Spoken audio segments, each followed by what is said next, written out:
प्रभु यीशु मसीह के सामर्थ्य नाम में आप सबको जय मसीह की।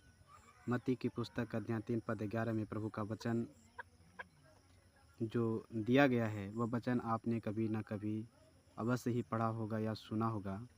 उस वचन को पढ़ने के बाद आपके मन में भी कोई ना कोई विचार आया होगा। वह विचार क्या है? और हमने जब बाइबल को पढ़ा, उस वचन को पढ़ा, तो मेरे मन में भी कुछ विचार आया। वह विचार क्या है आपके सामने रखने जा रहा हूँ। उस विचार को अपने विचार से मिलाना है और कहाँ तक मेरा विचार सही है ये भी बताना है, और हमें इस विचार में क्या बदलाव करना चाहिए समझाना है। कमेंट करके अवश्य ही ये आप बताएं। वचन में कहता है, मैं तो पानी से तुम्हें मन फिराव का बपतिस्मा देता हूँ, परंतु जो मेरे बाद आने वाला है वह मुझसे शक्तिशाली है। मैं उसकी जूती उठाने के योग्य नहीं। वह तुम्हें पवित्र आत्मा और आग से बपतिस्मा देगा।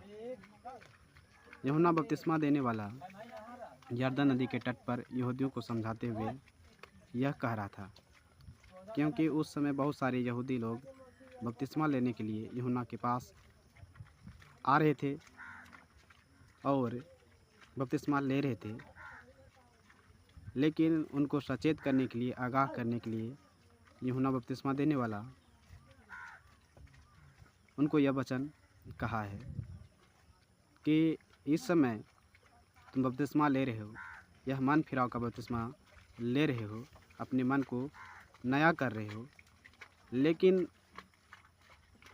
अब जो नया जीवन तुमने पाया है उसके अनुसार तुमको फल लाना होगा,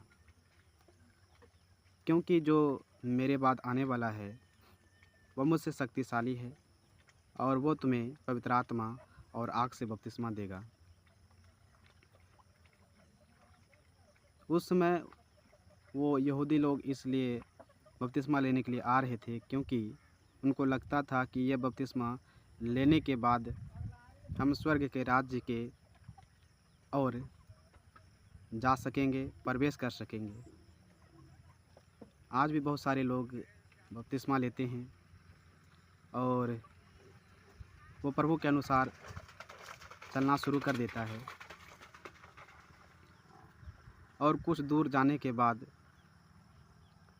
वो विश्वास में तो रहता है, लेकिन उनका विचार प्रभु के विचार से अलग हो जाता है। और जो फल लाने के लिए यूहन्ना बपतिस्मा देने वाला यहूदियों से कह रहा था, वो फल आज भी बहुत सारे लोग नहीं लाते हैं। कुछ दूर विश्वास में चलने के पश्चात वह पवित्र आत्मा का सामर्थ्य पाते हैं और उनके जीवन में बहुत सारे वरदान, बहुत सारे आशीषें आ जाते हैं, लेकिन कुछ दूर चलने के बाद उनमें बदलाव हो जाता है। उनका व्यवहार जो प्रभु के अनुसार होना चाहिए वह नहीं रहता है। फिर भी उनको लगता है कि हम मसीह हैं, मसीह के लोग हैं और हम स्वर्ग के राज्य में दाखिल होने के योग्य हैं। तो वो उनको समझाता है कि आप बपतिस्मा लिए हैं, आपने पवित्र आत्मा अब पाए हैं। उस समय जो लोग मन फिराव किए तो पवित्र आत्मा का बपतिस्मा भी लिया, आशीष उन्होंने पाया, जिस तरह से पेंतीकोस्त के दिन बहुत सारे प्रेरित लोग पाए। लेकिन कुछ दूर चलने के बाद बदलाव होता है उनके जीवन में, कुछ बुराइयां आने लग जाता है और उन बुराइयों में वो जीने भी लग जाते हैं। लेकिन उनको यह लगता है कि हम प्रभु के विश्वास में हैं, हमारा जो दिनचर्या है वह ठीक है, हम विश्राम दिन का भी पालन करते हैं, प्रभु भोज भी लेते हैं और हमारे जीवन में आशीष भी है। लेकिन उनका विचार कुछ गलत होता है, कुछ उसके विचार में बदलाव हो जाता है। लेकिन वो कहते हैं कि हम प्रभु के लोग हैं और हम स्वर्ग के राज्य में दाखिल होने के योग्य हैं। लेकिन बपतिस्मा देने वाला यूहन्ना बपतिस्मा देने वाला उनसे कहता है कि उस योग तुमको फल लाना है। यह फल कुछ समय के लिए नहीं, पल भर के लिए नहीं, बल्कि उस दिन तक जब आग का बपतिस्मा पूर्ण ना हो जाए और आप स्वर्ग के राज्य में दाखिल ना हो जाए, तब तक आप में बना रहना चाहिए। क्योंकि यह फल आप में आत्मिक फल नहीं बना रहा, जिस योग्य फल आपके जीवन में आना चाहिए वह बना नहीं रहा, तो आगे जो स्वर्ग राज्य में दाखिल होने से पहले जो बपतिस्मा होने वाला है उसमें आप नहीं ठहर सकेंगे। आप जल जाएंगे, जिस तरह से भूसी जल जाता है। लेकिन जिसमें वो आत्मिक गुण है, जो फल है, वो उनको स्वर्ग के राज्य में प्रवेश करा देगा और वो प्रवेश कर जाएंगे। लेकिन जो मन में यह सोचा कि हमने पवित्र आत्मा का दान पाया, सामर्थ पाया, आशीष पाया, वह इस भूल में ना रहे कि हम भी स्वर्ग के राज्य में प्रवेश कर जाएंगे।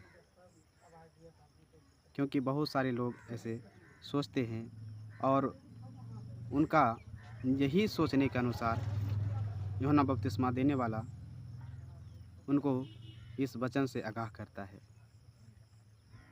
तो निष्कर्ष यह है कि सीख यह है कि हमारे जीवन में प्रभु का आत्मिक गुण, आत्मिक फल हमेशा के लिए बना रहना चाहिए। भरसक आपके जीवन में कोई वरदान ना हो, लेकिन आपके जीवन में प्रभु का जो आत्मिक गुण है वो बना रहना चाहिए, जिससे हम परमेश्वर के राज्य में दाखिल हो पाएंगे। क्योंकि उस समय ना तो वरदान, ना तो चमत्कार ये मायने रखेगा। पल भर का प्रेम आपके जीवन में कोई मायने नहीं रखता है। जो अंत तक धीरज धरने वाला है, प्रभु के अनुसार चलने वाला है, अपने हृदय में, अपने जीवन में वो गुण जो प्रभु ने ठहराया है, जो आत्मिक फल जो प्रभु ने ठहराया है, बना रहना चाहिए। यह विचार आपको कैसा लगा, आप में अवश्य बताइए। हमें कहाँ तक सुधार करने की ज़रूरत है ये भी बताइए। सबको जय मसीह की।